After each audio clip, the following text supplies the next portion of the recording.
मौलवी उस्मान रहमान शेख हमारे साथ जुड़ चुके हैं, महाराष्ट्र प्रदेश अध्यक्ष ऑल इंडिया उलेमा बोर्ड के हैं। सर, बहुत स्वागत है आपका एबीपी न्यूज पर।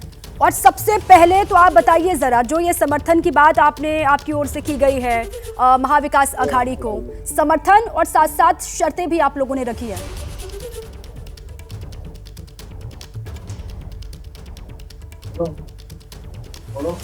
हेलो जी बोलिए रहमान शेख साहब, आ रही है आपकी आवाज? हाँ बोलिए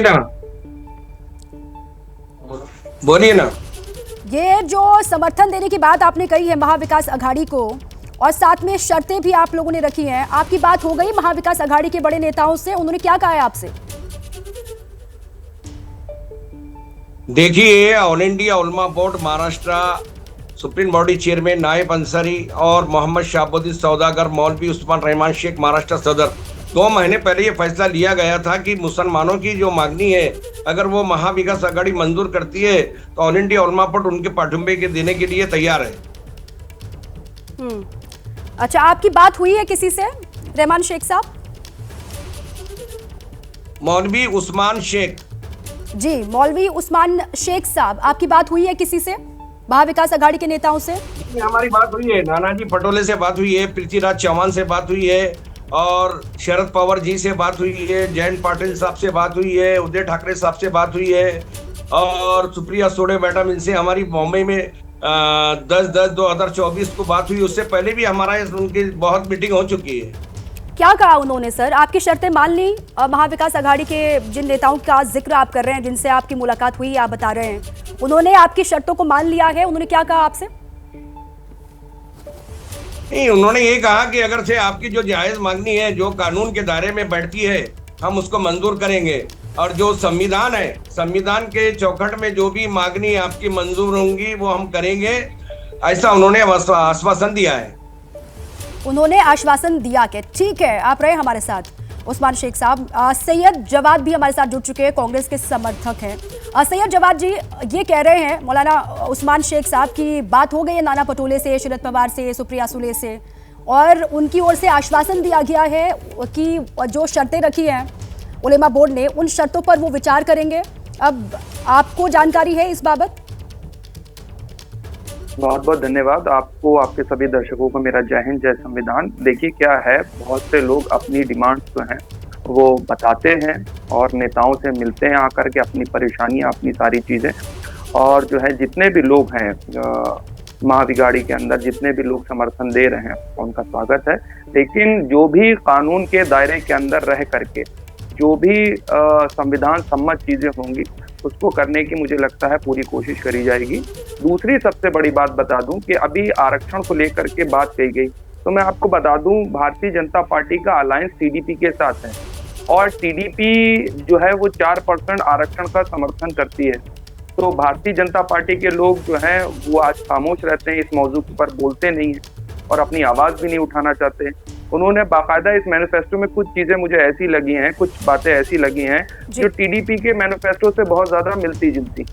चाहे आप देख लीजिए वक्फ बोर्ड की जमीनों के मुद्दे को लेकर के देख लीजिए कि टीडीपी का क्या स्टैंड है, और उसके बावजूद आप देख लीजिए मस्जिद हो गए, मदरसे हो गए, उसके बाद आप देख लीजिए जितने भी और इंस्टीट्यूशन है उनके संरक्षण की बात हो गई, उनको फंड देने की बात हो गई, ये तमाम चीजें हैं। और उसके बाद आपको बता दूं कि मुसलमानों के आरक्षण की बात तो अजीत दादा पवार भी कर चुके हैं, वो आज भी अलायंस का हिस्सा हैं। ये सवाल भारतीय जनता पार्टी से भी पूछा जाना चाहिए, उनका स्टैंड क्या रहता है। आप एलिगेशन जो है महाविकास अघाड़ी और इंडिया अलायंस और कांग्रेस के ऊपर लगा देते हैं, लेकिन ये सवाल तो पूछने की जरूरत वहां पर भी है ना कि आपका क्या स्टैंड है इसके ऊपर।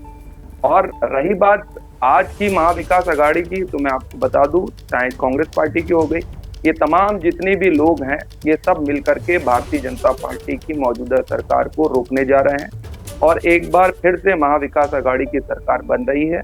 महाराष्ट्र के अंदर लोगों का जन समर्थन है, लोगों की भावनाओं का सम्मान है, और ये भविष्य में देखा जाएगा कि संविधान सम्मत क्या हो सकता है और कितनी डिमांड जो है वो जायज है, उसको जो है कोशिश करी जाएगी।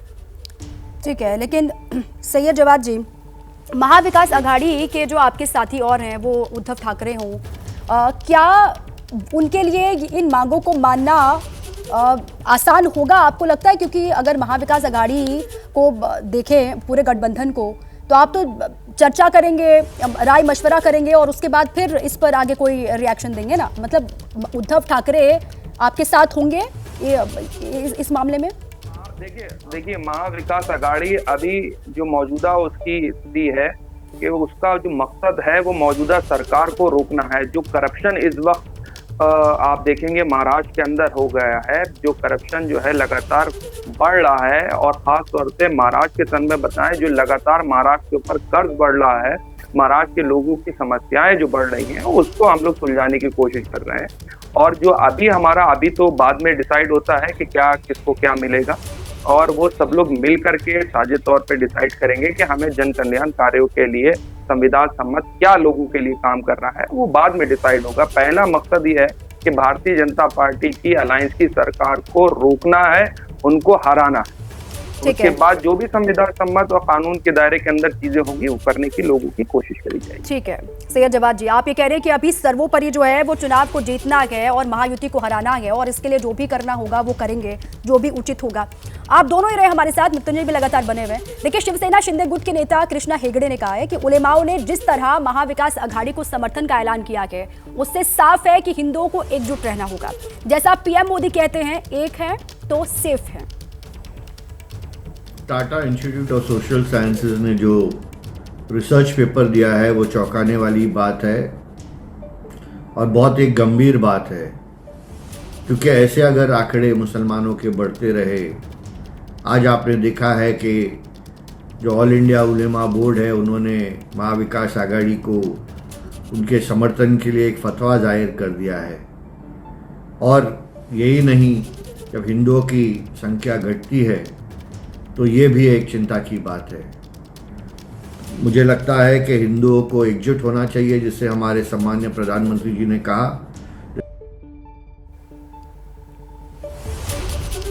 कृष्णा हेगड़े का रिएक्शन आपने सुना। सैयद जवाद का रुख करते हैं। सैयद जवाद जी, अब लगातार इस तरीके से बयानबाजी चल रही है चुनाव को लेकर, अब सबसे पहले तो इस पर रिएक्शन दीजिए। जो कृष्णा हेगड़े ने कहा कि वो कह रहे हैं कि हिंदू एकजुट रहें, जो पीएम मोदी कहते हैं कि हिंदू एक रहेंगे तो ही सेफ रहेंगे, और आप ऑल उलेमा बोर्ड के साथ हैं, जाने की बात कह रहे हैं। देखिए, सबसे बड़ी बात बता दूं, अभी जो मैं बयान सुन रहा था, चुनाव के अंदर तो बयानबाजी होती भी है, और आदरणीय प्रधानमंत्री जी की बयानबाजी हमने सुनी है। कभी वो भैंस, कभी मंगलसूत्र, और कभी जो है बेटी को ले जाने की बात कह देते हैं, फिर कहते हैं एक रहेंगे तो सेफ रहेंगे। जाकर के मणिपुर में क्यों नहीं बोलते हैं ये भाषण? जिनके इतने नेता हैं, जाए मणिपुर में बोले कि मणिपुर सेफ है या एक है। मणिपुर के अंदर जो स्थिति बनी हुई है, आज भी घटनाएं हो रही हैं, वहां जाकर के इनकी जबान पे लकवा मार जाता है क्या? या भारतीय जनता पार्टी या संघ परिवार के जितने भी लोग हैं जाकर के बोले तो? मणिपुर के अंदर डबल इंजन की सरकार है, उस पे वहां पे खामोशी इख्तियार कर लेते हैं, वहां जाकर के नहीं बोला जाता। और लगातार मणिपुर की स्थिति जो है बड़ी गंभीर बनी हुई है। यहाँ पर चुनावी भाषणबाजी करना, बयानबाजी करना, ये तो हम जानते हैं, लेकिन भारतीय जनता पार्टी को आपको बता दूं, दो जगह बड़ा डेंट लगा था 2024 इलेक्शन में। एक थी उत्तर प्रदेश, दूसरा था महाराष्ट्र। उस सदमे से आज तक वो बाहर नहीं निकल पाए हैं। जो वोट बैंक हिस्सा है भारतीय जनता पार्टी का, वो महाराष्ट्र के अंदर और खास तौर से उत्तर प्रदेश में है। वो अभी तक उसको डायलूट ही नहीं कर पा रहे कि सदमे अब राजनीतिक पार्टियों के लिए सैयद जवाद जी, सबसे पहले प्राथमिकता तो यही होती है ना कि चुनाव जीते हैं। जिस बात का जिक्र आप भी कर रहे थे कि अभी तो इस वक्त सिर्फ और सिर्फ एक मकसद है कि महाराष्ट्र में चुनाव किस तरीके से जीता जाए, महायुति को किस तरीके से हराना है, और चुनाव जीतने के लिए जो भी करना होगा वो करेंगे, उचित जो भी होगा। इस बात का जिक्र तो आप भी कर रहे थे, क्यों नहीं फिर वो भी यही कहेंगे।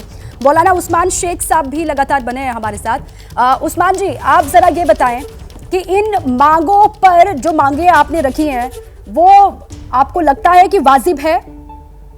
जो 17 मांगे आपने रखी हैं वो वाजिब मांगे हैं, आपको लगता है? मानना आसान है? देखिए, जो भी मांगे हमने रखी है तो नाना पटोले, शरद पवार जी, उदय ठाकरे साहब ने यही कहा कि संविधान के दायरे में जो भी मांगनी आपकी मंजूर होंगी वो संविधान के दायरे के हिसाब से होंगी। और नया सवाल कि पिछली सरकारें जो आई उसमें मुसलमानों के हुजूर पाक सल्लल्लाहु अलैहि वसल्लम की शान में गुस्ताखी की गई, और मुसलमानों के पूरे दुनिया के और पूरे इंडिया के मुसलमानों के पैगंबर हमारे हुजूर पाक सल्लल्लाहु अलैहि वसल्लम की शान में गुस्ताखी की गई। और ये सब सारी बातें पिछली सरकार ठीक है। देखती रही, ना उन लोगों पे कोई एक्शन लिया जिन्होंने चलिए ये ठीक है। भड़काऊ भाषण दिया था। अब महाविकास आघाड़ी की ओर से कब तक इस पर रिएक्शन आता है और कब ये कहा जाता है कि वो आपके साथ हैं या फिर वो आपको अपने साथ ले रहे हैं, इस पर लगातार रहेगी नजर। बहरहाल बहुत बहुत शुक्रिया आप सभी काम से जुड़ने के लिए भी और चर्चा का हिस्सा बनने के लिए भी।